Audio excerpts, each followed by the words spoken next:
farcical, so unpredictable, here on the SNL Network.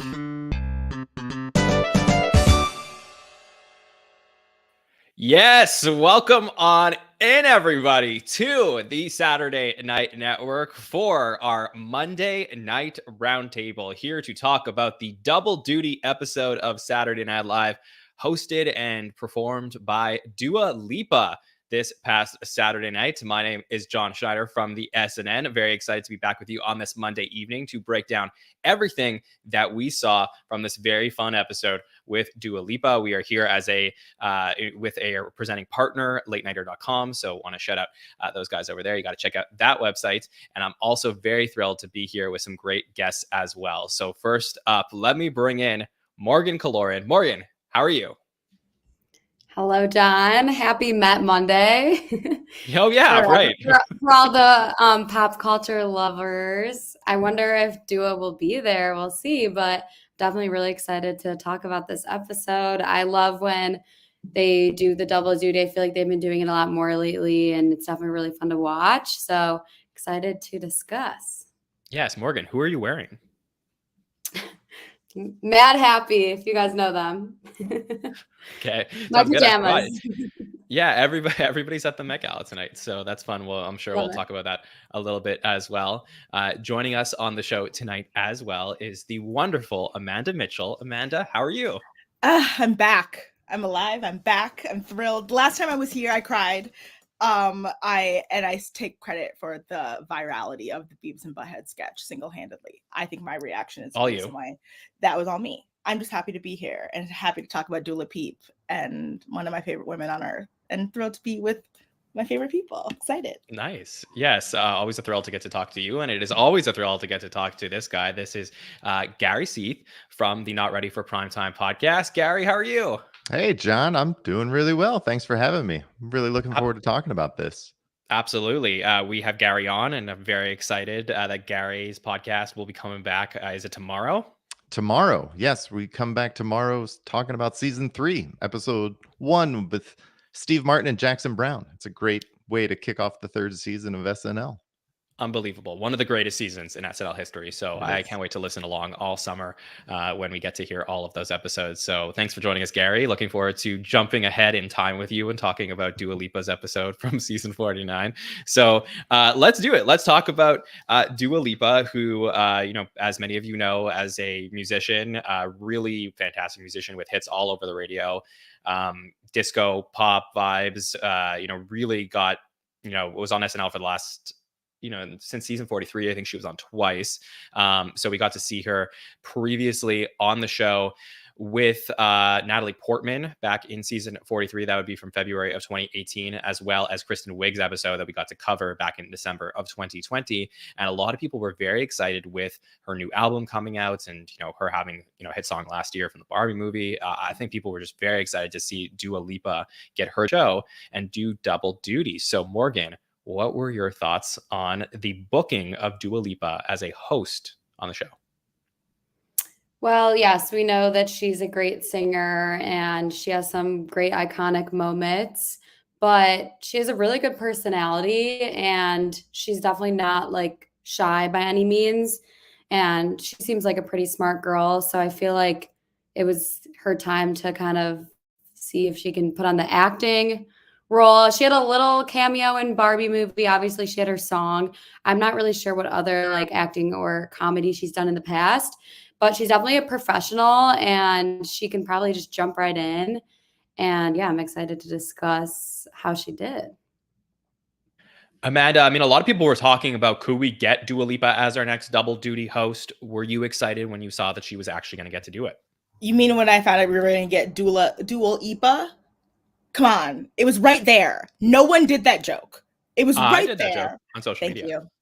Thanks, John. Appreciate it. Double duty. I also agree with Morgan. I think Dua is hilarious. I was very excited for this episode when it was announced, to the point where I told John I wanted to be on it talk about this as soon as it was announced. I think that she's very funny in like one of those like this one of those pop stars, this modern pop star who came up on the internet, so people don't realize like how funny she was on Twitter, like 2015, 2016, like that was like she's got a great sense of humor. And I think, yeah, it's a good little shining moment for her to have. Like she'll be able to say that she did that, and she's gonna have a great little like showing up in as a supporting actress in like rom-coms for the rest of her career, like based on this alone. And I love that for her. Gary, how do you feel about Dua Lipa getting a chance to be booked on the show? What's your history with her, and were you excited to see her on the show? I was very excited when she was booked for the show because I had seen, certain things with her, little snippets. She did a late night with Seth Meyers, a day drinking with her that was so much fun. And I just immediately was like, oh, she's going to be great on SNL because she has personality that I thought, oh, she can bring this to the episode and be a lot of fun. And like Amanda was saying, she's had a presence for a long time and a really great sense of humor. So I was really excited about this. Yeah, me too. I was excited to see what she was going to do. I've been thinking about this a lot the last few days since our show on Saturday. I sort of feel that over the last few years, at least since we started covering the show on a weekly basis here, so going back the past 4 seasons, there hasn't really been like a double duty performer that I feel like the show has invested in full confidence. My take on Saturday night was I didn't feel like the writing fully supported the chance for Dua Lipa to stretch herself on the show. They played it very safe with her. And I was like trying to rack my brain about like, is that consistent with what we've seen over the last few years? And I think it is. Like, I've sort of felt the same way about Bad Bunny. They brought in Pedro Pascal earlier this season to help support Bad Bunny on the show. And I just remember from like eras past that they would just take more chances with these performers. And I almost feel like they're protecting them from themselves in a way. Not that Dua Lipa isn't capable. I just don't know that she is or isn't capable from really being a great SNL host, because I felt like every role we got to see her in, at least the roles that made it to air, were just like very safe roles here. So that to me was a little bit disappointing, given how I think that you are always taking a risk when you take a singer and put them in the double duty spot. Amanda, I'm very curious your thoughts on that. I don't disagree. And I mean, knowing what I know and knowing that Mikey was at the Fall Guy premiere this week, which means he probably missed writer night, it was so obvious in this episode that they were not taking risks. And it's always, the show after a break is usually always like a little like takes you a second. You're like, okay, we're gonna get in there. I thought the monologue was really strong, but I think that she deserved more than the writing gave her. There was too little of her. Like there were times where I was like, but you have Dua Lipa, like, but give me Dua Lipa. And it's like, I know that like, they don't want to write a bunch of sketches for like, like a person with a British accent, but she did great with the work that she got. And I think that was, considering that she was given what I would consider the bare minimum. Like, especially, they're not giving her Omeleteville level content here. They're not giving her anything that will transcend her into virality post this. So I think it was a fine and serviceable episode that underserved its host. And I think you're right, under the guise of, I think, protecting her. But I think she's the kind of person they could have really gone in for. Like how I feel like when they do Doja Cat, and Doja Cat inevitably does a dual host thing, that's going to be the episode that I think we're going to see some of them actually take risks, because Doja will want to do that. Right. But like, I don't mean to be harsh, but that's not Saturday Night Live to me. Like, oh yeah, I don't disagree. Yeah. Yeah. SNL sometimes about like putting square pegs in round holes and hoping that they fit. And I don't think that's what they did. I think 99% of SNL hosts in history could do what Dua Lipa did on Saturday. Again, that's not a knock on Dua. Unless like the host is drunk, like I really do. Like, it was so basic to me. And there were sketches that I did like, and we're going to talk through them and stuff like that. But again, I just think they played it super safe here. If you had to show a pilgrim an episode of Saturday Night Live and you showed them this one, it would be fine. It would be like, this is what an episode of Saturday Night Live is this. But that's the worst thing you could be, right? The worst thing you could be is play it safe. We want to see, like, if you fail miserably, like, it's okay, whatever. Like, you're not meant to do this. Like, this is not your job, so it's fine. We're not, like, Dua Lipa is not, doesn't have a degree in sketch comedy. Morgan, your thoughts on all this? No, when you guys were saying that, like, I completely agree with that exactly. I felt like she was more of like a background character in a lot of the sketches. And I feel like the SNL cast members like had way more time and lines than her for sure. In multiple sketches, I was like kind of what Amanda said. I was like, is she gonna come back? Like, I want more of her. Like, where is she? But yeah, I mean, I guess that's not like her fault, but yeah, the writing was definitely very basic. They've really played it safe. I wanted more. Yeah, the monologue was like super exciting and it was setting a really good vibe. And then yeah, it just kind of was like mellow, honestly. Yeah. Gary, I was thinking about double duty hosts, from the era that you talk about to, maybe compare to and see. And like, we have some double duty hosts like early on, like a Paul Simon and stuff like that, who also perform and are in sketches. But really, there's a lot of the show trying to figure itself out. I think it's not until the season that you're about to cover with, Ray Charles, where they sort of like really do a host musical guest combo. But from your experience with double duty hosts, how would you evaluate what they did with Dua versus others? I was thinking about this right after I watched the episode, and I agree with everything that everyone has said so far. Where the writers and the writing came in really weak, and I think early on you saw with some performers that they would bring in double duty hosts and whatnot, where the writers would either lean into them or pull back and just be kind of like, Paul Simon, for instance, let him kind of take over this episode and do his own thing. And I think, unfortunately for Dua Lipa this weekend, they pulled back on this. And my thought process was maybe part of this too is they're heading into the last 3 weeks of the season here. And it kind of felt like they pulled back a little bit on the gas here. And they were hopefully they'll bring it in the final 2 weeks of the season for us. But that's kind of how I felt like, oh, this is the beginning of a 3 week run. Maybe they didn't bring everything that they wanted to. I'm not sure, but definitely not as they didn't rely on the host as much as I think they could have with her. Yeah, and like let's put on our producer hats, right? Like, okay, Dua Lipa, big name, let's get her on the show. I support all of that. So the thing is like, do I think the people that booked Dua Lipa for the show also were the ones who decided not to stretch her abilities on the show? I don't think so. I think these things go one of two ways. I think either Dua Lipa comes in on Monday and says, I don't want to do sketches that are, too, example, sexual or too about this topic.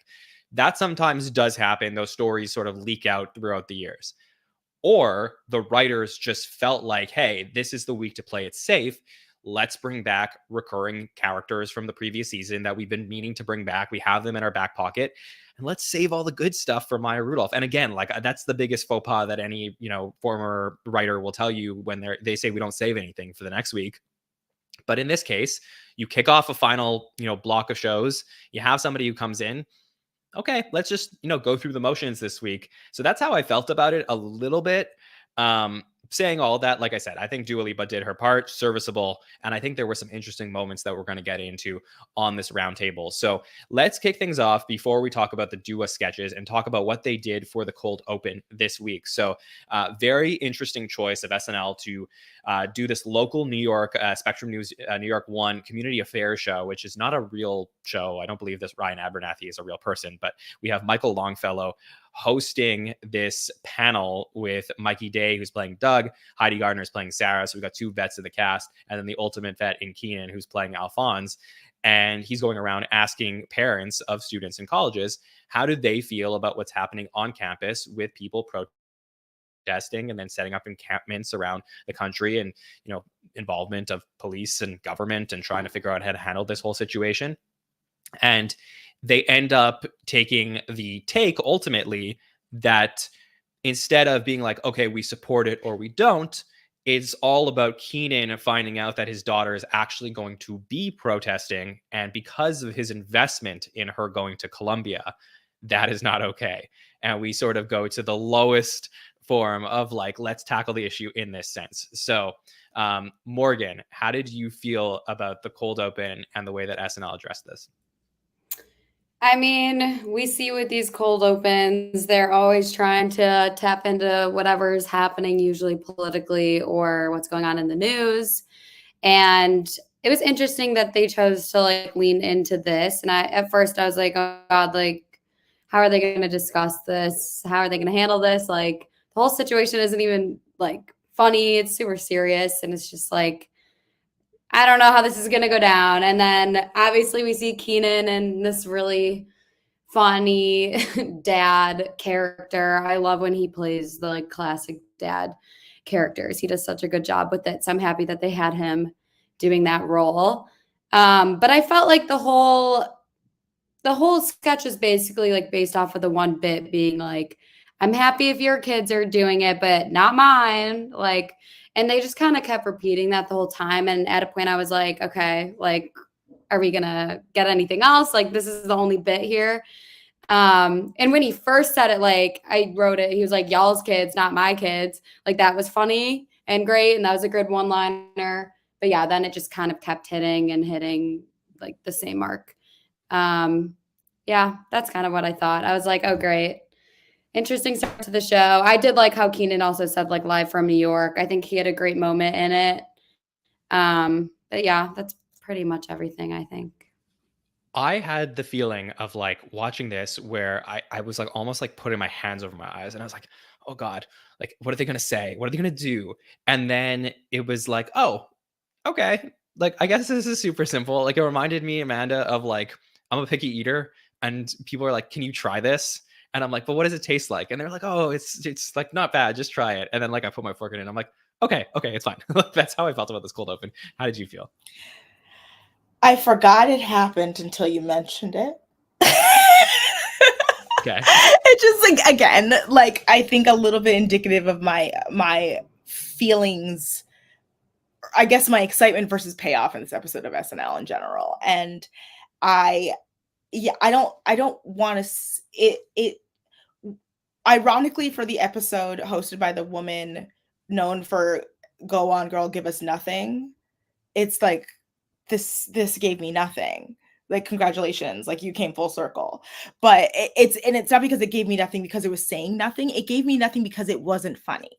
And because there was one joke that they punched on over and over. I was waiting for something else to happen, somebody else to come out, something. And I was just kind of like, SNL does a really good job of not talking about things.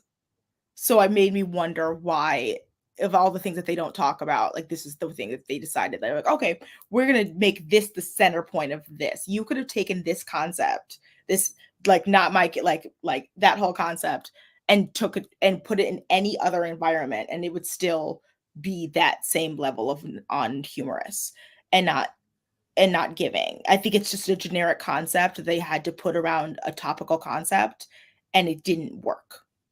And yeah, I don't know if I agree with that. I'm just being honest, because like I think like look, did SNL have to cover this issue? No, I don't know if they. No, well, I don't know if that's true. Like, they didn't have to do it in the cold open. Sure. They could have done it on Update, but I think like it is such a big news item that you don't say anything, whether it's even the most benign thing in the world. I think then you're obviously shying away from it. And like, that's not SNL either, right? Like SNL is supposed to be something that's like a time capsule. So if this is what's happening in 2024, I think you got to talk about it. I think you do, but I think that I just think that the concept itself of the sketch is what I take issue with, not the topicalness of it all. Like, I think my issue is with the actual sketch. But is that, let me ask you something, is that because, and like, I'd love Gary to jump in on this as well. Like, is that because like you don't have like a kid in college? Like, is this sketch geared towards people who actually have that anxiety? Gary, what do you think? Well, as the old guy here, I will say that I agree in some regards. When I watched this sketch, I thought the same thing. It was one joke. It wasn't really that funny. I think it was something that you could have done Keenan as this character at Update with Jost feeding him the same line and done it in half the amount of time and not been the cold open. And I think it would have been the same joke and you would have gotten the same laughs or whatever. If they got, I don't know how many laughs they got there, but it didn't feel like it needed to be the cold open or deserved to be the cold open. I think that's the point I was kind of trying to make, was like, it just wasn't, the quality wasn't there. And it felt like you could have taken this character and put it literally later on in the episode, and it would have served the same purpose. Like, Yeah. you wasted it, like Heidi's. Like, why was Heidi there? Just to serve that purpose. It's kind And of like, Mikey, yeah. and Mikey, like, they And deserve better. Longfellow, Longfellow. like in the Longfellow. beginning, he was For like 2 seconds. he was also tripping up on his words in the beginning. Oh. Like, if you guys realize that, like he was clearly reading the cue cards and like was misspeaking. I don't even know. But yeah, no, wait. I think that the idea of it being a weekend update character like would have been so much better, honestly. So much better. I would have put the Good Morning Greenville sketch up top, the Drake and Lamar. I agree. Yeah. The timing of that would have also been hilarious, because like it would have probably ended right when yeah, this felt like a no-brainer. But I will say, I think you need like, look, I with respect, I disagree about the structure of the sketch. I think you need a Mikey, a Heidi there as a palate cleanser, to be like the people who are not again, like this is like you see this in a lot of other sketch forms, but you need the other two there who are not saying these things and are like to sort of make the point that Keenan is trying to do. And yeah, I think Longfellow is serviceable in this role. Like, I think it's a role that they have to give him something, and I'm glad that they're doing that. But Gary, any other thoughts on the cold open just in general? Well, my first thought was I was excited to see Longfellow as the host of this at the very beginning of the cold open, and I was excited. And then, like Morgan said, he started to trip up, and then I felt bad for him, and I was like, "Oh no, you're kind of folding." So I felt like that was a little rough and unfair for him. But then, what really threw me was the way that Keenan just felt like he stopped talking and threw the live from New York in there. Like, it was jarring to me. Yeah, that just felt like out of nowhere. But yeah, I wonder at what point in the week this became the cold open, because like sometimes we'll get the dress rundowns, and sometimes I'll see Good Morning Greenville is now a sketch, Community Affairs is now the cold open. But it wasn't like that. So obviously at some point prior to Saturday, or at the latest Friday night, this was made the cold open.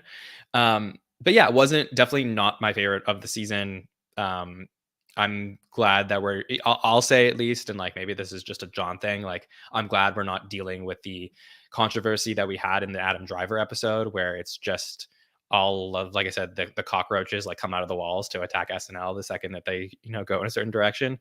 So at least here there was some clean fun with this cold open.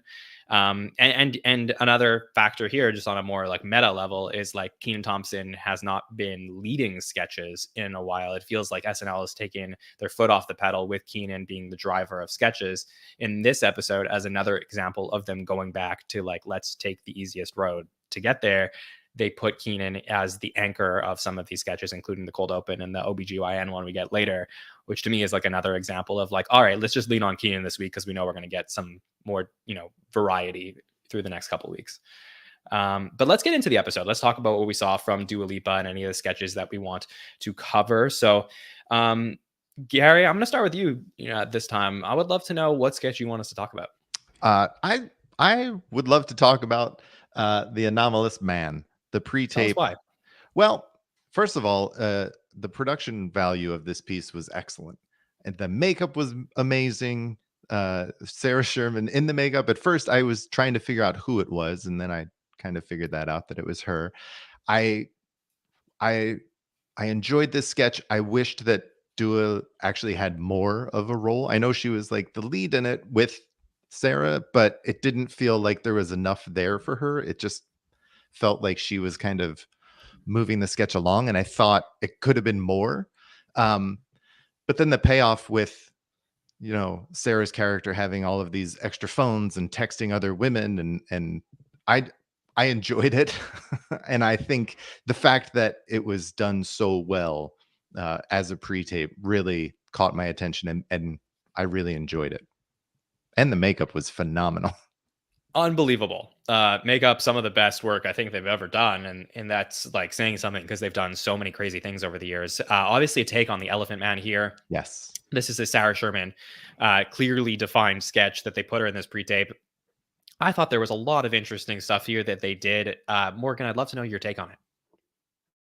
Yeah, no. So in the beginning, like I honestly did not know what to expect. I was like, what are we going to get here? this was definitely like not something I would ever think of ever in my life.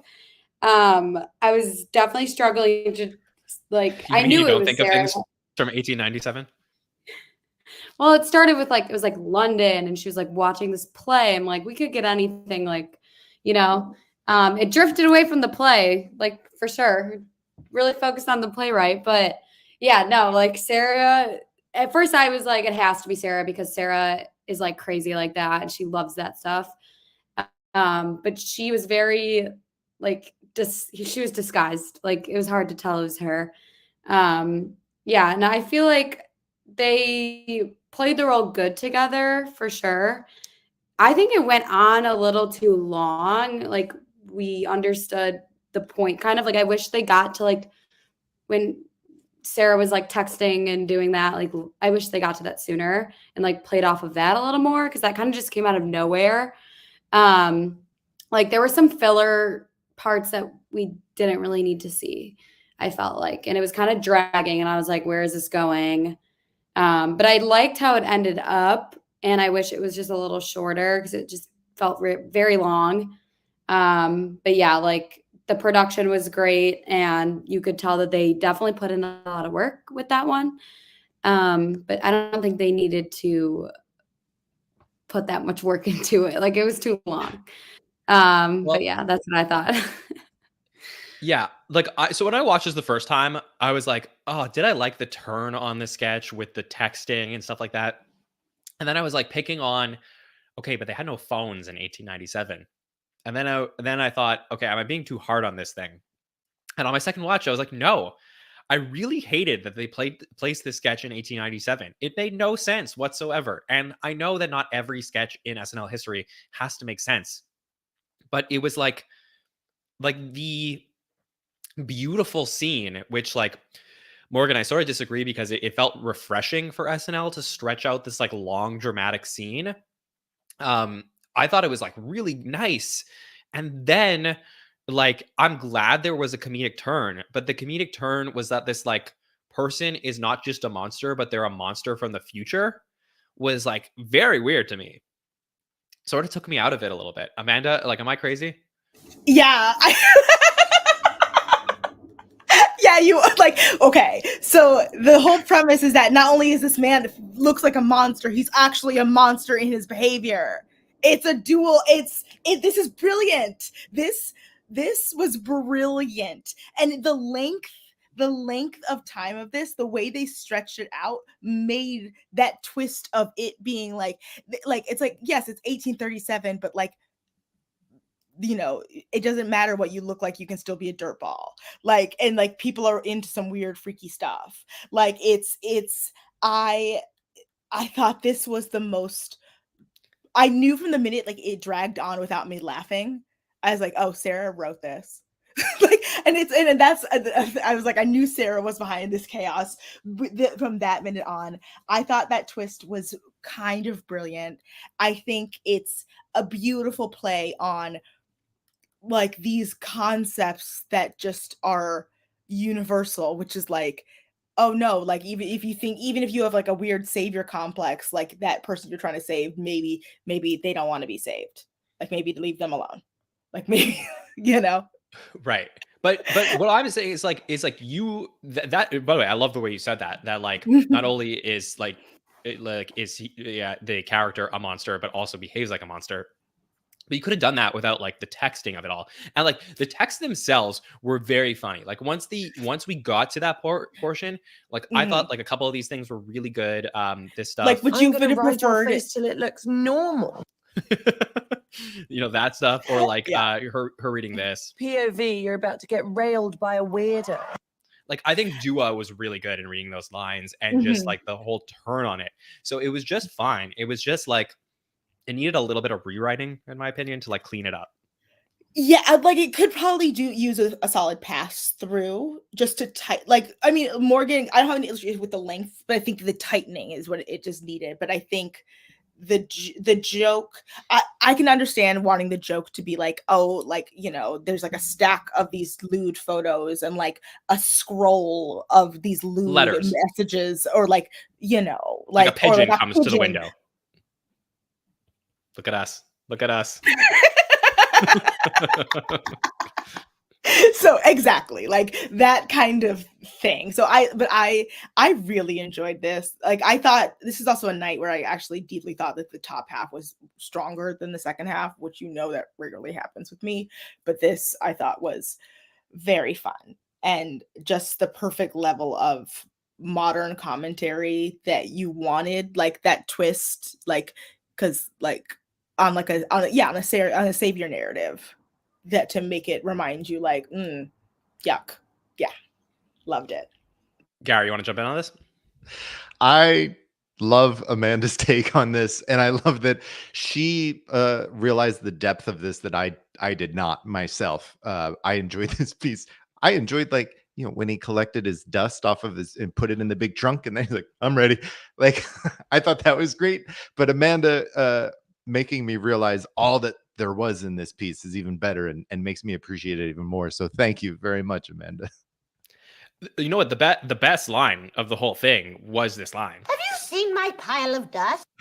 Yes, it was. That like callback to that, because it's like everyone like this is, by the way, this is like my favorite Sarah Sherman thing. Like beyond the gory look, beyond the texting, all of that, like the moment where she like shoves the dust and doesn't say anything about it, and we're like, that was weird, but then they like call back to it 2 minutes later. Like I'm a sucker for stuff like that. So even totally, just calling it my meager belongings, like yeah. The minute they said that line again, I cackled. Like I was like that is such perfect old timey phrasing. Like very like Oliver Twist. Yes, it's like like very just like, yes please sir, can I have some more please? Like it's very, very perfect, very dumb. Yes. I will like the pile of dust will be living rent free in my head for a very long time. Yeah, but I did like the sketch overall. Happy for Sarah that she got on here. All right, let's head over to Amanda next for the sketch that she wants us to talk about. Amanda, where do you want us to go next? If you were a person on the internet this weekend, you probably saw the whole thing that happened with Kendrick Lamar and Drake and the diss tracks, and the fact that we have 90,000 diss tracks that have currently emerged from these two men over the course of less than a week. I mean that, 6 days, less than that. But what this sketch is, it's the Welcome to Greenville sketch with Heidi and a bunch of people I can't remember off the top of my head. Because thank you. And Mikey and what's Devin his face? Is the weatherman. Thank you, Devin. Yeah, I was like Devin because I couldn't remember his name. And Dua's doing her best girl from Homeland. Yeah, and Dua trying to do just trying to do the best Southern accent possible. It is. And Heidi and Mikey play two TV hosts in the middle of South Carolina, trying to navigate their way through this communication that is very much not about people that belong to their race, and trying to communicate it to people who want to know what happened and what went down. And it was great and wonderful, and just I love when SNL race baits. I do. Like, I love it when you get a little race baity.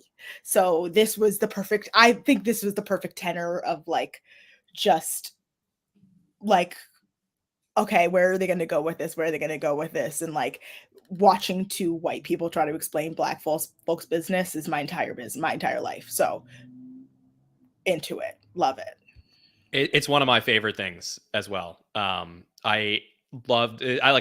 When I was watching this the second time, I was like, oh, this is exactly what I wanted from this. I don't care for SNL to tell me about the feud between Drake and Kendrick Lamar. I care about the whitest of white people trying to put their 2 cents in on the feud, and then Devin Walker attempting to just run and hide to the best of his ability. To me, it's like very, very classic. And it's the type of race humor that I think SNL does really well a lot of times. And then, looking at like Colin Jost and Brian Tucker, who wrote this sketch, I'm like, oh yeah, I get it. Like, this is their POV. That you're surprised about that, Amanda? Not makes in the sense. slightest. Are Yeah. you kidding me? Like, Colin Jost was sitting around the office asking Devin Walker, being like, okay, so can you put it on a whiteboard and explain? Very whiteboard. Very that. And like explain and like literally like Ago's walking around like, don't tell him nothing. He doesn't need to know. And it was great. What a great, fantastic sketch. Go on. Yeah. And like, look, let me play some of the beats of this sketch because I think that the writing here was, I didn't give it enough credit on the first time over, where like they really tried to play off, like they build the characters of Heidi and Mikey really well, playing Gail and Mason, where they start talking about like who their favorite rappers are, and they mess up all the names of popular rappers. So that's your first indication that they don't know anything. Who's your favorite rapper, Derek? Is it Beyonce, LL Cool Beans? Is it old dirty donkey? So it's just like, it really is getting, okay, like this is like, oh god, this is a car crash, like this is going to be bad. And Devin, of course, is just like they throw it to him, and he's Please like, let me just do the weather and go home. and I think that then the cherry on top is they bring out like the little faces of Drake and Kendrick Lamar, and they're about to like play them. So it's like, oh, this is getting like really racy, like no pun intended. And we get Please this. welcome Kendrick Lamar and Drake. Nah. Devin, I thought just played that so well. So I really love this sketch. I think this is my favorite sketch of the night. Morgan, how did you feel about Good Morning Greenville? No, I agree with both of you guys. And I thought that Mikey and Heidi were like perfect for this kind of role, 100%. This was one of the sketches though where I was like, I want more Dua, because she only had a little section in there, and like I loved how behind Dua was like, yeah, that whole sheet that like was intercrossing everything, like it looked like a murder mystery, like pinpointed all those kinds of things, and like they could have totally like tapped into that more and like wrote her more good liners in there for her. I mean, yeah, I was like, where is she? Like, I feel like she wasn't even in the sketch at all. But I liked everything about it. That was the one thing that I just wanted to, they should have utilized her more. And Devin, I thought that they didn't utilize him that much. He had those couple liners, but those were great. And like, those are memorable. Like, I don't think Dua's part was memorable at all. They kind of just like threw her in there because they needed to, because she was the host. That's just what I thought. But yeah, definitely when they brought out like the face cover, whatever they are, that was definitely really funny, and how like the mouth even moved with it. That was funny. I liked that. Those little touches are great. And yeah, and Mikey and Heidi did great together, but yeah, just wanted more Dua in there. And I thought though that Devin was the MVP of the sketch for sure. Absolutely. Yeah, this was a great night for Devin Walker. I was really happy for him. And it like, again, like sometimes like it comes on nights you least expect it. Like if you saw Dua Lipa was coming in to host SNL, like you think like Devin Walker's gonna have a great night. Like you don't know, but like given that, like I just think he was really well casted in the sketch. I could have easily seen them, play around with who that person would be, and I think this was a role that he nailed. So, Gary, what were your thoughts on this sketch? I loved Devin in this sketch when he's hiding in the back, like behind the cases and the monitor, and he's just like, "No, you don't need to cut to me." I thought he was excellent, and I really was not expecting the puppet faces that they brought out that then looked like South Park characters when they pulled the little trigger on their fingers to make them talk. I thought that was brilliant, and I thought it was a great way to like bring that sketch to the climax and get it to where you wanted it to go. So yeah, I thought it was great and really well done. Yeah, we brought up on Saturday a little bit. It did remind me a little bit of Potato Hole from the Dave Chappelle episode. This was like a talk show sketch that they did then, where it was just like it kept escalating further and further. So I do think I like this a lot. I agree with Morgan though. I do think that the Dua character had nothing to do and like they could have found a role for her to make this escalate further. Like I'm sorry, Amanda, how do we continue to make these people whiter and whiter as we go? Because I just think they had, again, the right path here to go down. So for me, this was a win. I would have been so thrilled if this was the cold open. Like I said, this would have been a great way to kick off the show. put your stuff at the top for me. All right, Morgan, what is the sketch that you would like us to talk about next? Okay, I want to talk about, it's kind of like a dual one about, I mean, obviously it's about the Sunny Angels and then obviously the Challengers movie that just came out. But just like first thoughts right when it was happening. At first, I saw the wall of the Sunny Angels and I was like, oh my God, this is going to be good. And for people that don't know what Sunny Angels are, they're basically like these little collectible little like dolls. They're like this big. And the whole thing about them is like when you go to the store, you buy one. You don't really know which one you're going to get. So that's like the whole point is like, that's why people buy a lot of them and like collect them because you open it and then it's like a type of doll and a lot of them have themes, whatever. They're collectible items now. I don't know. People are going crazy over these things. So yeah, SNL, we love when SNL taps into like what's trending, what's going on. They definitely hit that with the Sunny Angels part. Most of my friends and people have like 10 of them. The fact that she had a whole wall filled with them was like insane. And also, how the hell did SNL accumulate all of those? Because that's insane. And I wonder what the set designer, what they're gonna do.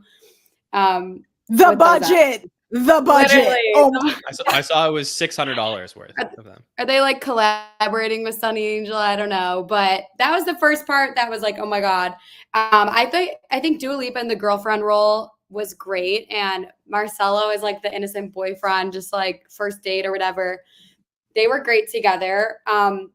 It was going great. I was loving it, and then all of a sudden, Bowen pops out, and I think I like had a jump scare. I was like, whoa, like I was not expecting Bowen to be a Sunny Angel. That was actually so clever, and he is perfect for that kind of role, I thought. He had some great lines.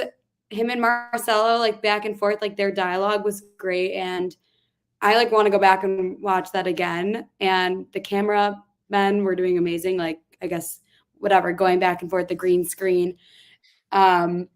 And yeah, and then the Challengers they kind of wove that in there because the whole thing was they were playing the Challengers music, and then obviously it's about like the two boyfriends fighting over the girl. Yeah, I liked their banter back and forth a lot. I want to hear what everyone else has to say because I don't want to keep rambling on. No, it's fine.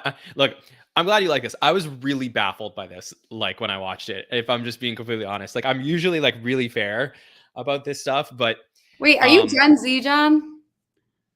I'm 30, so does that count? I don't know. What is that? What am I? I don't know. This like had to hit with the Gen Zers for sure. Am I too old? Is that happening now? Am I like is that? I only knew about this because I'm going to show my age. I only knew about it because there was a New York Times article about it. So, but I don't have a problem with the Sunny Angels aspect of it. Like, it's like, okay, like I get these, like I know about Beanie Babies. I know about Cabbage Patch Kids. Like I know about pop figures. It's like those. Yeah. They're like little collectible items. No, like I get that in theory, but in like the writing of the sketch was like so jumbled to me, and like I really had a trouble like following along. And then like you even said, Morgan, who liked the sketch, that you felt like they tried to like weave in this new movie that came out. And again, like I'm happy that they try to incorporate like new trend, new movie, but the whole thing was like very bizarre. So much so that I think Bowen like posted the dress rehearsal version of this sketch like on his Instagram because I think the crowd was so dead during the live show. Like and Bowen, tell me if I'm wrong, but like I think that's probably the reason. Because like there was just a lot of things. But I want to get Gary's thoughts. I want to get Amanda's thoughts. Morgan, I have to ask you first though. Do the actual Sunny Angel dolls have like the tiny penises that Bowen had in the sketch? Like, yes, but not as like intense, I think. Okay. Because like I feel like there was like comedy to mine there, like about that. And like I saw more jokes about like Bowen's like tiny Sunny Angel penis. That's a sentence I never thought I'd say. On Instagram than I did in the actual sketch itself. I think they said like one line. I think there was one line. I think Marcelo was like, you have a small dick or something like that. But they totally could have like roasted him more. I don't know. Okay. Well, it was just, anyways, like the Sunny Angel thing, and there was the whole thing with the challengers where like Dua as like Zendaya is trying to like make them kiss and then turn him into a dog. Like, anyways, Gary, were you as baffled by this as me? Yes, I was aware that Sunny Angels existed. I didn't know to the extent that they exist, and I know that Challengers is a film, and I know about that scene, right? So like I knew all of this stuff was out there. The way that they crammed it all together felt very chaotic and Yeah. sloppy to me, and it didn't feel. Challengers doesn't feel like the type of film that you can base an entire sketch on with something else. So throwing the angels in there with Challengers was really what kind of confused me, because Challengers isn't like a huge pop sensation, right? Like a media sensation that everyone has seen. So it just felt a little like, wait, what are we doing with Challengers here and the Sunny Angels? And it felt like a little too much. They were going for too much, in my opinion. Okay, and I agree, but like let's just like this is what we do here. Let's break down the sketch like even more. Yeah. Let's say that Sunny Angels wasn't a trend. Let's say Challengers wasn't a trend, and then the sketch just existed on paper as not making reference to an existing trend. Does the sketch itself make any sense? And I don't think it does. Like I don't think. Yeah, go ahead. No, I was going to say I think you could write it better without trying to, keep yourself within these boundaries of the Sunny Angels and the Challengers. And if you just had some bonkers off the wall thing where Bowen's going to play a doll that comes to life and kiss, right? Like you could set that up in some way with the writing to make it a little, I don't think it would be as chaotic if you didn't have these boundaries that you were confined to, perhaps. Yeah, and like I say that the closest example to this sketch in this season was probably when Timothée Chalamet came on and they did the Troye Sivan parody of like from the music video of them dancing, which Bowen tends to do every now and then of, like taking a current trend. And again, like I like those things, but I felt like that was worked into the concept of the sketch where it was like, okay, this is going to be a sketch about that. And there's like a clear beginning, middle, end. I felt like the characters, like there was no like understanding of who the characters were and their personalities and why, like what their motivations were in the sketch. So I don't know. Amanda, your thoughts? I wanted to like this sketch more than I did. I was like, ooh, these are two things that are in like separately kind of not prime for parody, but I can see why they were like, oh, we have to parody these things. It was just so clunkily written, which is like the irony being that like Challengers is the brilliance of why I love Challengers so much is that it's so tight. It's tight. Like it's so tightly written. And like this was just, you could tell that they were like, we have to get all of these things scrambled in here in order to like make sure it's like the timing is there and blah blah blah. And then it's just odd to me to have a Sunny's Angels reference in the same episode that you have an Elephant Man reference. Again, I do not know who we're trying to appeal to here. But what was the deal with the churro? Like, is that from the movie? Oh, it's a reference from Challengers. And that's what I mean. It's like there's so many things where I was like, if I hadn't seen this movie and I saw this sketch, I'd be pissed. Because there's so many spoilers, like just flat out things where I was like, I know it was the #1 movie in America last week. I get it. But like, guys, like y'all just, I just, what? That's a good, that is a good thing. It is good that SNL will push you to want to stay on top of current culture.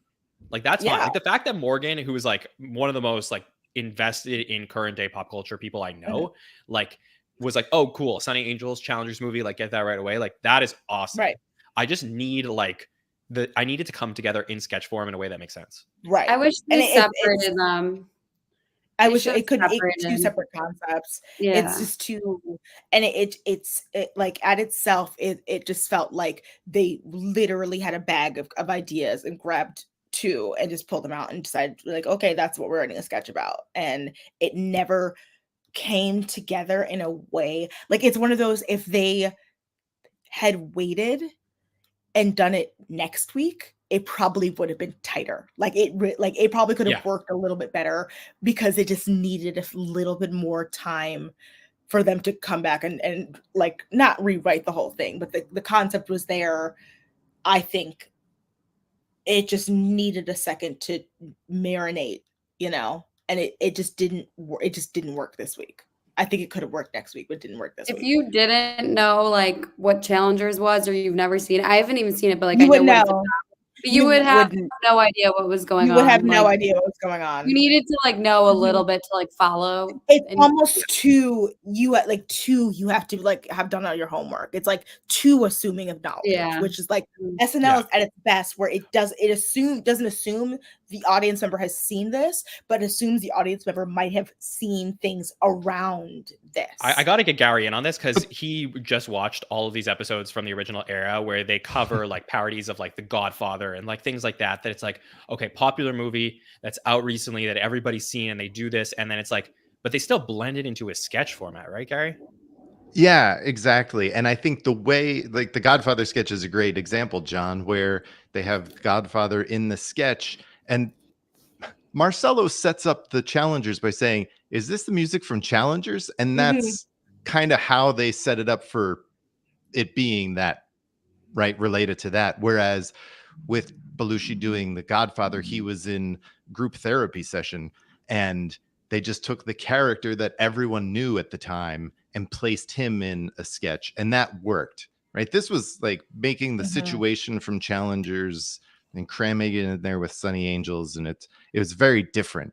But again, I think everyone knew the Godfather character at that time, so it was very easy for John to do that impression and everyone to be like, I know what he's talking about. I know what he's doing. No one needed to set it up and say, are you Vito Corleone? Is this the music from The Godfather we're listening to? It was just everyone knew. Which is why I almost wish that they didn't call it out in this sketch, because if you're gonna lean into the fact that like not everybody's gonna get it, then don't explain it to us if you're not gonna like completely dumb it down all the way. And you know what? This sketch is also really interesting, coming off of Beavis and Butthead from a few weeks ago, which is like probably their most successful sketch in a while, where you have something that is like a pop culture reference, obviously not from today, but still something. And this sketch wasn't about the cartoon Beavis and Butthead. It was about incorporating the characters into another sketch format. And I think that there's a lesson to be learned there from our references back all the way to the 70s with a Godfather therapy sketch or Beavis and Butthead versus this, which I just think was not, it just doesn't play as well. But Morgan, since this is the sketch that you like the most, I do want you to defend it if you feel like there's other things you want to say about it. So I agree with that. Like, I thought that they were both, like, both concepts were great, but it should have been separated. And like the Sunny Angel, like that could have carried by itself. And like like the Marcelo and the Bowen, like going back and forth, like competing over her. It's like they could have dove more into that. And like I thought that was already funny and great. And it was lighthearted. The Challengers thing just made it all confusing. And I see in the live chat, like someone was like, that was like desperate of them to like call out, is this the song, or is this the song from the Challengers? Like, it's awkward, it's desperate, like it just didn't flow. It was choppy, but I thought that they could have definitely just kept it going with the Sunny Angels bit. And I would have been happy with that. And then they could have mentioned Challengers later on. And, you know, like when a movie first drops, it's like, I mean, I don't know. Like, I feel like maybe there was a handful of people that, yes, they saw it in the theaters last week, but there's a handful of people that don't see movies right when they come out. And like people don't understand. Maybe they should have kept that in the back of their minds. And also it's like they like to plug things like when they have the host or someone there that's relevant. It's like Dua wasn't in Challengers, like Zendaya wasn't there. Like it just felt random. It was very random. But that's kind of all I have to say. Speaking of a weekend update bit. Yeah. This could have been a weekend update bit. Which Like one? I felt like you could have done a Sunny Angels weekend update Yeah. bit, and I think that would Yeah. have been more appropriate for. Owen could have came out in that outfit and done one there, and like, I don't know, they could have gotten creative with that as well. That's another. See, a lot of Yeah. these sketches tonight were like they should have been on update. So Right, which I Yeah. don't know is if it's like a great review of the episode itself. But anyways, we'll get into the sketch that I want to talk about, which I really enjoy. This, it was so short but so sweet, and that was the sketch called "It's There for Us" or "Penne alla Vodka," where in all the best and worst moments of your lives, it's always there. It's always not too cold and not too hot. It's always penne alla vodka. And again, like I said this on the weekend, like I think this was so relatable. Doesn't matter what your background is, doesn't matter where you're from. Like everybody enjoys this type of thing. And I love that they didn't need to do like a 5-minute sketch on it. They could do like a 2-minute pre-tape where they show like different scenes, and the fact that it's there. This, given that Mikey was away, and then I believe this is a Mikey and Streeter sketch, them putting together this, during the week makes sense, because it's like, okay, well, this is short and sweet. And I just think it's like another example of like them just crushing it. I really, really like this. And this was the one where I walked away. I was like, I got to show this to a bunch of people, because I think that anybody can find it funny. And like sometimes SNL is at its best when it's, universal in its humor. So, Amanda, what were your thoughts on Penne alla Vodka? Yeah, I agree. Like, because one of my favorite sketches is actually a Cut for Time sketch, which is from the Will Ferrell episode, which is the theater, the backstage, the theater auditions episode, like that sketch. I think it actually is my favorite SNL sketch of all time, even though it never aired, because One of of the its great cuts ever. because of like its universality. Like it's like I've shown that to people who weren't in theater, I've shown to people who were, and everyone understands that. I think it's immaculate, and this was divine. This sketch was what I want. Like it's like when if you're gonna do a short pre-tape, do it like this. Like I also have to commend Dua Lipa, because like again, we talked about, she didn't get a lot of showcases in this episode, but here she didn't. They gave this little bit she had to do. She ate. She devoured. Her delivery of "it's fine." I rewound it. I watched it again because I was like, good for her. Good for her. It was this, and because I've never had a completely hot plate of penne alla vodka, even at a restaurant when I ordered it. I think it is, again, just fine. Like it's a thing that I don't understand why people, again, I've ordered it in restaurants, and then why did I order this? I can make this, or I'm not at a funeral, or I'm not at a theater after party in high school. Why am I eating this? There's plenty of circumstances, all of which were in this. It's perfect. It was amazing. And I think that this was very, very funny, and also made me want some penne alla vodka. Horribly. I went to sleep that night and I was just like dreaming about penne alla vodka. And my favorite meal is the 4-cheese pasta from Cheesecake Factory.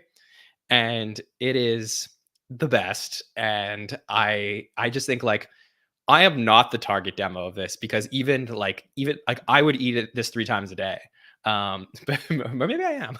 But yeah, I thought there was a lot here that really worked, and I just love that they packed it in. Like I think you want to do a longer sketch when you want to build a scene, but the joke was so obvious that it worked really quickly, and that was fine. So right length of time for this.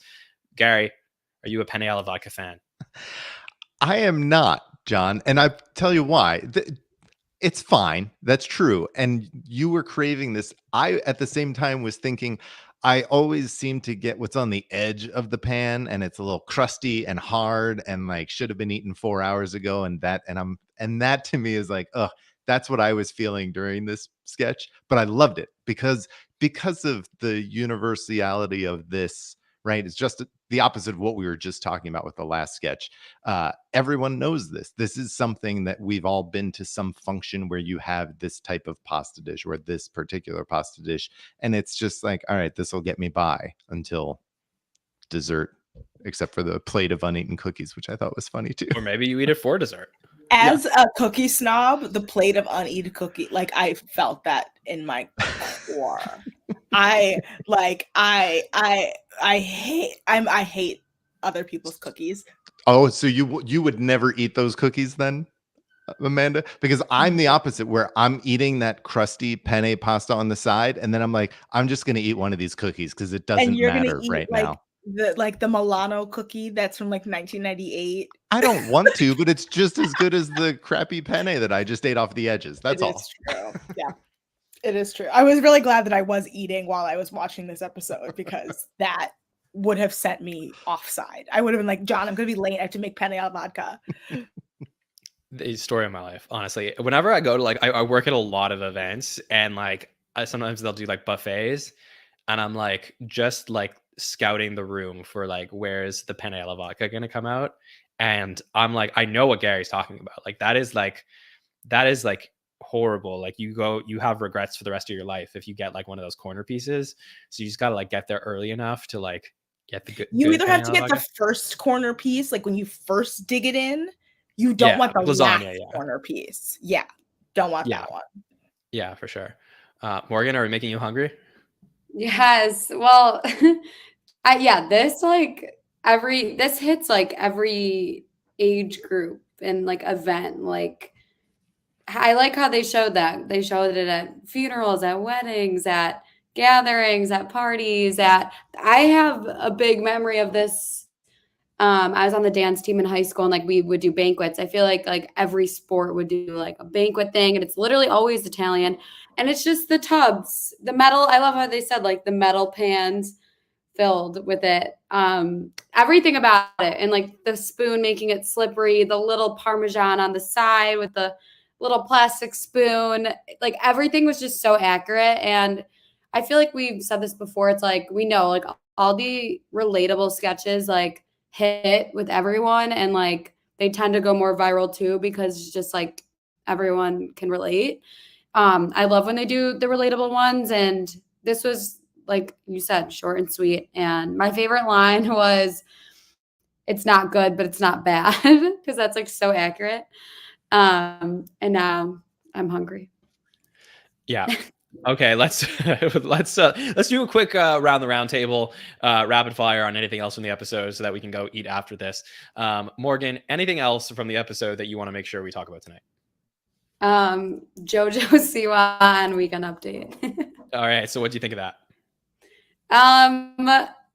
That's another thing that SNL tapped into, something that's trending, going viral right now, Gen Z vibes, but like also I feel like, I don't know, maybe it hits with other people, but if you don't know who JoJo Siwa is and this is like your first time seeing this, like, I don't know, people would probably just think it's like a funny random Weekend Update character, not even a real person, honestly. But Chloe, I loved Chloe's impressions and the fact that she did this. Well, in this episode, she did Anna Wintour and she did JoJo Siwa, and I was like, these are great. She killed both of them. They were so accurate. But yeah, JoJo's like trending right now because she's going through this identity switch up. She's not a kid anymore. She's a adult now. She's like more inappropriate, vulgar now, but like everyone's like, I don't know. It's everyone like reacting to it, and she's trending. She's cringy, and like Chloe just did it so funny and so well. And the fact that like JoJo like reposted it too and was like, "This is iconic. This is crazy." Like a 3-minute sketch about me, like on Weekend Update. Like it's just crazy. I don't know. It could have been a little. I think everything tonight was long. This could have been shortened a little bit, right? Like it's like we get it, we understand. But yeah, I thought it was funny that they added it in there. Yeah, I thought that this was great because I really feel like they're finally giving Chloe roles that she's meant to play. Like I felt like there was a lot of times where she was miscast and stuff. But to me, like she's good at impressions. She was bringing the energy here. I thought this was really fun. It wasn't hilarious, but it was very fun. And I was looking to see if they were going to do this before, like in the previous episode. But I'm glad they did it now. And this to me, I know we talked about how some things were better on Update. Like this to me was like how you cover a current topic where you like do enough education with the listeners to explain to them like what's going on here and make the character themselves funny, like almost like a Kenan Thompson with a David Ortiz, where like you could see it coming back, not just because like I could see Chloe doing Jojo Siwa again, not because Jojo Siwa has to do anything, but because the character that she created through Jojo Siwa's transformation was funny enough to bring back. So I thought this was great. Amanda, any thoughts on it? I mean, I thought this was fantastic. My personal favorite JoJo Siwa impression is that from Lemon on Canada's Drag Race Season 1, if you want to see truly the best JoJo Siwa impression of all time. But Chloe did a fine, serviceable job, but I think what the genius here was the writing. The writing here was spot on. That line that was like I went from wearing pink sparkles to black sparkles. I was saying that around my house for basically like the rest of the weekend, because I think I thought it was very good. And I was very proud of Chloe for, again, like coming out here, doing something very topical, doing something on the nose again. I mean, and I say this every week, but like this week, again, shout out especially to the SNL makeup department between this and the anomalous man. Is that what it's? I can't pronounce anything today. Yeah, you're good. Thank you, babe. And I really love JoJo Siwa in of itself is an SNL character. Like, she just living as an SNL character. So like this was prime for parody. But I just, yeah, I'm just very interested to see what they continue to do as JoJo Siwa continues to grow up in the public eye and make all the young person choices that we all make, but on a massive public scale. But JoJo also, when Morgan said the thing about JoJo being like a 3-minute sketch all about me, I was like, that sounds like JoJo. Like, that sounds like something JoJo would say. Like, so JoJo's in her gay pop era. She invented gay pop, and this was fantastic good for SNL. Getting this what I mean is like Challengers was too early. This was perfect timing. Yeah. Gary, anything else on JoJo Siwa? I loved the voice that Chloe used, and she kept it throughout, and I thought it was just perfect. You know, I know it's an impression of JoJo Siwa, but it's also the great juxtaposition to the look that she had and just the way that she portrayed her. So I thought she was brilliant in this. Amanda, anything else on your list that you want to talk about tonight? I don't think so. No. Okay. I mean, my main thing is I don't understand why we had 2 recurring sketches that we didn't need to recur. Yeah, I'm all for recurring sketches, but I do feel like the week that they chose to do it was the double duty week, and it felt easy. So yeah, it just felt like it goes back to our main point when at the top of the episode we talked about just how this episode felt very generic. It's kind of like they were like, oh well, we have this sketch already existing. So like I think my biggest, and especially to do a sketch from an episode like that was already forgettable, the Ana de Armas episode was kind of like, okay, that's a choice. That's a choice. But I'm willing to forgive them because I think it did work a little bit better this time than it did the time before. But the joke just repeats itself over and over again. Very fair enough. Kind of a Gary, bummer. Yeah. Gary, anything else on your list that you want to talk about? I just wanted to touch on the Fat Daddy sketch because this was one that I thought was okay, and I thought parts of it were funny. I didn't think it was funny as everyone on set seemed to think it was. I thought the joke of him, on Ego's belly with the barbecue sauce, and he's, doing that and then keeping it moist and everything. I thought that was funny and good. And then it just kept going. And that was one where I agree with what Morgan's been saying, where things feel a little too long tonight. That was a sketch that I felt a little too long, but everyone on set loved it. And they were all, if not breaking, trying not to break a little bit more than I thought was maybe warranted, even though I did enjoy parts of it. And I think that really is just Kenan, right? Like Kenan is so funny and makes everyone laugh when he's doing something. And I'm sure he's doing things that we don't see on camera, like that they are seeing. So it probably contributed to that. But that was one where I was like, I wanted that to be funnier. I wanted to be in on the joke that everyone else on set was in on, I guess. Yeah, you definitely saw that, especially when like Punky came out and she was Yes. already laughing before she said her line. like clearly they thought this was really funny. I thought it was actually funnier on second watch. Like on first watch, I wasn't really buying into what they were doing, but on second watch, like knowing what was happening here, I was like, oh, okay, I could see like why that works. And it was very silly. I think if it existed in one of the last few episodes, like if this was a Gosling sketch or a Brolin sketch, I actually think that really fits into the vibes of like what they were doing with those episodes, which was like super silly. So I actually like the sketch more on second watch. I think Mikey's line delivery of this line was so good. Could you not lick your fingers? Like he could have said that 100 different ways, and the way that he did say that really killed. I think it needed a little bit more tightening though. That's all I would say. But I agree with Gary's take on it. Morgan, anything on that sketch? Yeah, no, and this is again, Dua was like not in it that much. She was what, like the nurse or the liaison. She was in and out, in and out. Like I was like, I wanted more of her. Yeah, Keenan like played the role good, and I thought like the whole barbecue correlation was it was an interesting crossover. But yeah, there were some good one-liners. Like I liked the whole thing with like Mikey being strict dad, and then obviously him yelling at Keenan, and but it only it made me laugh honestly that they were laughing because there must have something must have been going on that we weren't seeing, or they maybe during like when they did it in dress, like maybe something also funny happened then, and then they were thinking about it again. Who knows? But not memorable to me, honestly. Fair enough. Amanda, do you want to say anything about it, or are you good? Cool.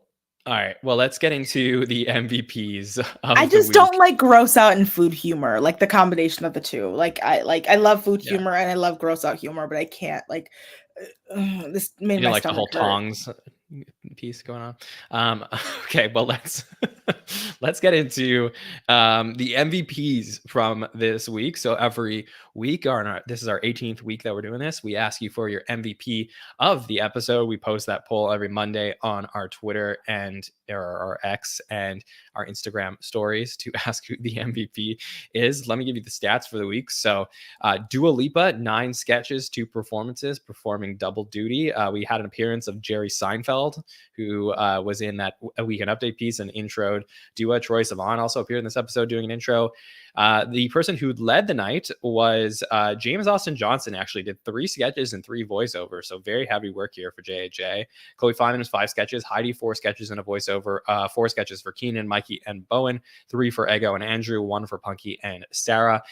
Joseph Che, this was Che's 200th episode at SNL.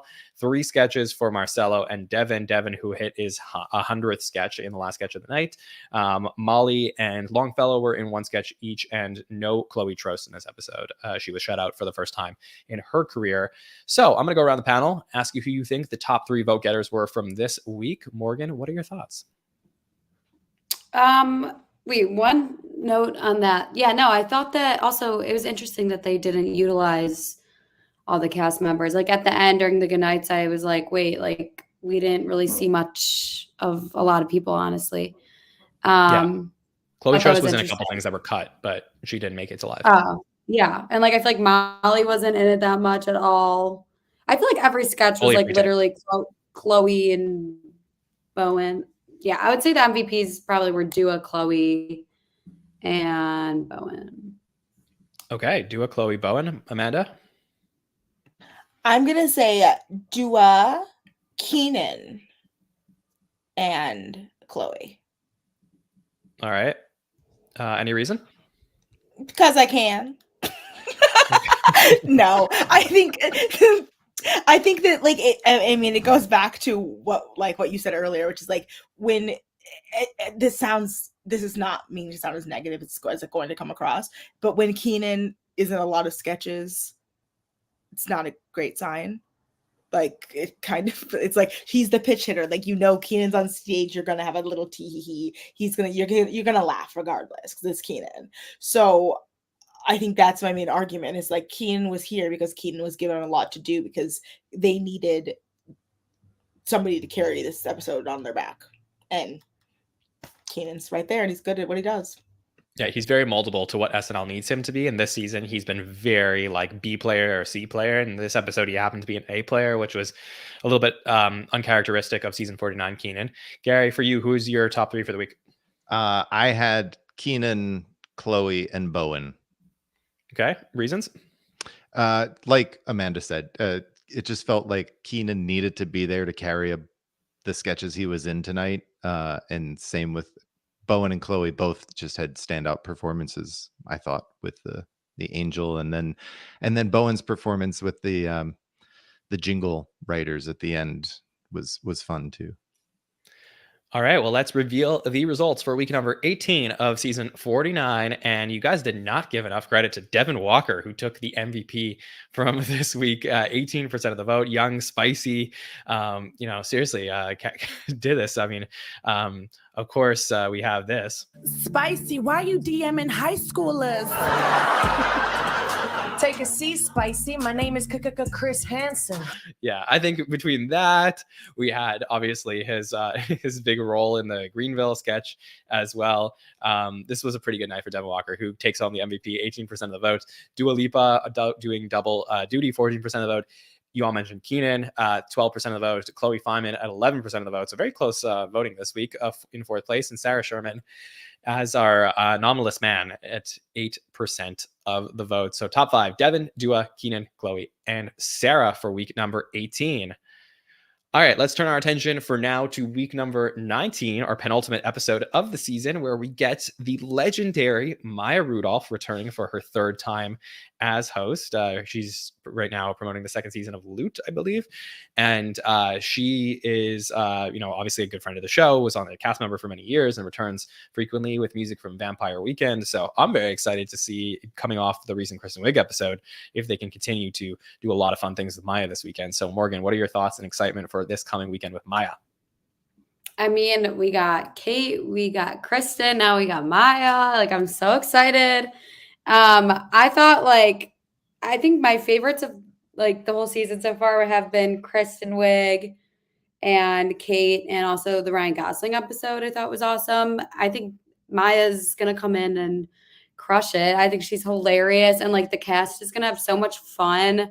I hope the writing is gonna be amazing. I think it will be, since she will be there. But yeah, I think they like need this after this episode for sure, honestly. But yeah, we're really excited to see what Maya's gonna do. I love when they bring back old cast members, so I'm really excited. Yeah, I'm very curious if they're going to do anything with Maya that would be, bring back something of hers that they haven't brought back in a long time. Like they did this with Kristen, with bringing back Aunt Linda, and that Gail with the air canister. Like, will they find a hidden gem of Maya's, like a Wake Up Wakefield or a Noonie or something that we haven't seen in a really long time, and bring that back to the show this weekend? I think that could be really exciting. Amanda, what are your thoughts about Maya Rudolph hosting for the 3rd time? I'm thrilled. I'm so sad I'm not going to be on this podcast to cry about it, because I talked about like the reason why I love this show is single-handedly because of Maya Rudolph. I love her like inappropriate amounts. Her and her bazillion children. I love her. I would die for her. So I'm personally spending the rest of the week preparing mentally and physically because I'm so excited. I think it's going to be fantastic. I do. I think when you bring Maya back, you bring Maya back. Like she comes back and she's going to give you everything she's got to give, because she's like, I live down the street. I'm not leaving Brooklyn like to go back. Like it's a choice for her to come there. So I think it's going to be a fun little 90 minutes of television this on Saturday, and post Met Gala, everyone's going to be really excited. I'm excited.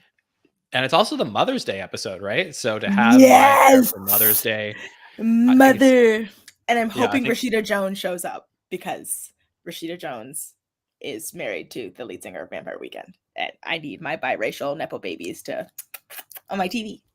Nice. Also, like a very weird like SNL fact was that Kristen Wiig previously had hosted with musical guest Vampire Weekend. So just like that combo is like a fun one to have together. But Gary, your thoughts on Maya and her coming back? I love Maya Rudolph, maybe not as much as Amanda, but I do love her. And I'm very, very excited for her to come back. She's someone who she has such a presence that when she's on the show, and she doesn't have to lead the sketch. She's one of those performers that even if she's not carrying the sketch or leading the sketch, she still makes you laugh and knows how to make a character fun. And everything she does, I'm so excited when she's on the screen. So I'm very much looking forward to it. Yeah, I talked about this in 46 when she came back to host then, and she was doing a lot of Kamala at the time. Like when I watched Maya Rudolph as a cast member and she left the show, like the writer's strike happened in 2007, 2008, and then the show returned in March, and she was no longer a part of it. And I was devastated. Like it was the first time really for my SNL watching career that I felt like, oh, a cast member of significance is leaving the show. I felt like I lost a friend. And like, fortunately for me, I've seen her come back many times since then. And I still think she has what it takes. She was great in that ABBA sketch that we got earlier this season. So I'm really looking forward to having her back at the show. Vampire Weekend's always fun as well. So this should be a great one. I'm so excited to cover it. So we'll get to do that all next week with the Hot Take Show, the Roundtable, and By the Numbers. Before we do get there, we still got one more show on the main feed that will be By the Numbers on Wednesday night. So I'm really looking forward to that. I will be hosting that show with Sammy K. We might get an appearance from Mike Murray, who is currently in the process of, well, he's not giving birth, but his baby is currently in the process of being born over the next couple of days. So who knows, maybe we'll get a cameo from him in the episode or not, but I'll be there to host By the Numbers and talk about the screen time. So we'll have a lot of fun on Wednesday nights on the Patreon feed. If you're a patron, and you could join us at patreon.com/the SNL Network, we will have our SNL exclusive sketch breakdown. So the poll will be up for all the patrons tomorrow to vote on that sketch that they want us to talk about. That'll be out on Thursday for patrons. And then of course, we're going to get into the Maya episode, the finale, and so much more coming out here over on the Saturday Night Network. Just really appreciate all of the listeners joining us for this journey through the end of the season. Morgan, thank you for joining us tonight. It's so great to get to hear from you and your thoughts on the show. Anything you would like to tell the listeners? Wait, one thing. Who's hosting the finale? Did they announce that yet? That would be Jake Gyllenhaal with music. Oh, yes. Okay, yes. All right. We heard about this. Yes. Was supposed to be Pedro Pascal. It's Sabrina Carpenter. Yes. I'm excited for that. All right. I love it. No, thank you for having me. This was a fun episode. I feel like the last one I did the Bad Bunny one too, the Roundtable. So I've been doing the double duty ones. It's definitely so much fun, and I'm gonna go eat some penne alla vodka right now. Okay. Well, any social media plug? My social media plug, you can find me at Morgan Killoren on Instagram and TikTok. Awesome. Thank you, Morgan. Amanda, such a pleasure. Please tell the listeners where they could find everything you got going on. Guys, go follow me on Twitter, Instagram, and TikTok at Loch Ness Manda, like the scary Scottish monster. And I'll be back at the end of the month, I think. John has to remind me. I think. Yes. We will have you on our postseason roundtable to wrap up the entire season. So looking forward to talking to you in about a few weeks, gorgeous people. That will be great. Amanda and Gary, such a pleasure. So excited to listen to you guys all season long. So you got to tell the listeners where to check all that out. Yeah. So thanks for having me, John. This was great. Morgan and Amanda, it was a lot of fun breaking this down with you. This was fun. Like I mentioned earlier, season 3 of the Not Ready for Primetime podcast drops tomorrow with host Steve Martin. And I would be remiss if I didn't say season 3 has a very special promotion that they do where anyone can host in season 3. We are doing our own promotion. Anyone can host. So all you have to do is drop us an email at notready4ptpod@gmail.com. And in 25 words or less, tell us why you should host the show and give me the week off, which would be great. So look for us on social media everywhere. Not Ready for PT Pod. Thanks. You hear that? If you're an 80-year-old woman, you got to send in your emails to Gary to host the Not Ready for Primetime pod. I'm also going to be on the Buck Henry episode with Gary to come back for that. So always, yes, it'll be a lot of fun. So looking forward to hanging out with those guys. Just plugging other friends of the show. I believe the SNL Hall of Fame voting is open from our friends over there. So you can go vote for that now for season 5 of the SNL Hall of Fame. a lot of stuff here coming down towards the end of the season. So I really appreciate everybody joining us on this journey. Thank you to Morgan and Amanda and Gary and everybody in the chat for joining us tonight. And thank you to LateNighter.com, our presenting partner for this show tonight. You got to follow us on social media at the SNL Network on Facebook, X, TikTok, and Instagram to see everything we're going to be posting about Maya Rudolph this week. And please subscribe to the podcast on YouTube, Apple Podcasts, and Spotify to never miss a show. Leave us a rating or review. It really helps people find the show. And I love reading your comments about these episodes, letting us know how we did and your thoughts on the episode. So it's always fantastic to do that. All right. My name is Jon Schneider from the SNN. We will see you next time, everybody. Have a good one.